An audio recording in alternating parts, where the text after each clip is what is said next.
Hi everyone!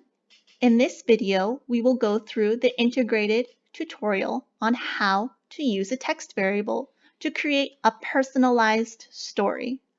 So the first step is to create a new project on Elementary. Next, click on the purple tutorial button in the bottom right-hand corner. This will open up a menu.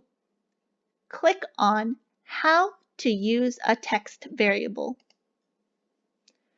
You will notice a pop-up with the example. In this tutorial, we will use a text variable and input field to ask the reader for their name. Then we will use the reader's name throughout the story. So let's get started by clicking on the Start Tutorial button. First, you will go to the event graph of the page, which is this black grid. The event graph is the back side of the page where you can code by connecting blocks together. We're going to add a Create Text Variables block on the page by dragging or clicking on it to add it to the page. So there's no variable currently created. Click on the plus new variable button on the block to add one.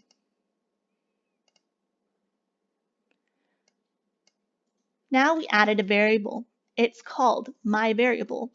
You can easily change the variable name by just selecting it and typing in the new variable name. So in this case, we're going to call it name. When you're ready, click on the next button. Now, click on the layout design to go to the front side of the page. So on the layout, you can use a variable by surrounding it with two curly brackets, otherwise known as mustaches. And let's add our first text box like so. So you'll notice our variable name is called name, and it's surrounded by two curly brackets or mustaches. Now we're going to add a text field that the reader can type in by clicking on this Add Text Field button. Normally, you'll be able to find the text field in the Widgets tab on the right side of the page. But let's click on the button to add it, and voila!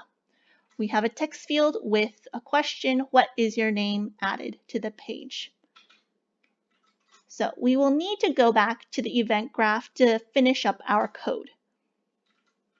Right now we just have a variable and we don't really have anything happening in terms of our code. So let's go back, click on the event graph button, and we will add some blocks to the page. The first block is variable equals text object. The second block is on text input. This is our event that triggers.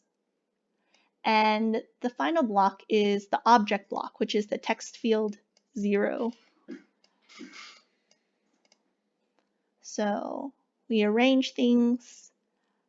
Generally, you want to have the orange and purple blocks on the left side to make things a little bit easier to read. And we're going to click on Next to continue. So we have our 3 blocks on our page, but nothing is connected, so there is no code currently running. So let's make our code run by connecting them together. Take the white triangle and connect it to the white triangle. Take the purple circle and connect it to the purple circle. And then take the purple circle and connect it to the other purple circle. So what this code is saying is on text input. So when the user finishes typing in the text, set the variable. In this case, we want to choose the variable name. So set the variable name equal to the text object input. And what text object are we talking about? We're talking about text field 0. So let's click on preview to see what happens. You'll notice that there is nothing here at the beginning, and that's because our variable name right now is empty. We need to type in something. So what is your name? Well, my name is Nicole, and I'm going to click on enter, and it will replace the template variable. Now let's try with another name. What about Fluffy? And one more. Let's try it with Bob. Great. So you notice every time that this is being replaced by whatever this is according to our code. So let's do an extension and actually create a story out of this. So variables can be used throughout the program. In games, we often will be asked to put in our name, and the game will use that name throughout the story. So we're going to do something similar, and we're going to add a new page. And here we're going to add some text like, once upon a time, there lived an adventurer named Name.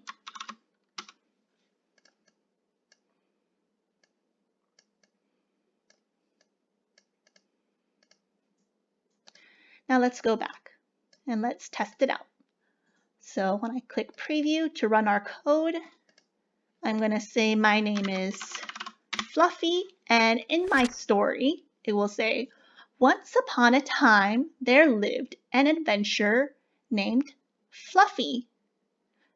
So in that way, you can create a story that is like a choose your own adventure. You can also do an extension activity and not just replace the name, but you can also maybe replace an adjective or maybe a magical spell type.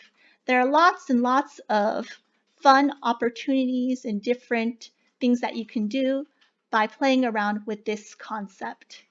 Thank you so much for listening, and look forward to our next videos on how to create interactive stories on elementary. Thank you. Bye guys.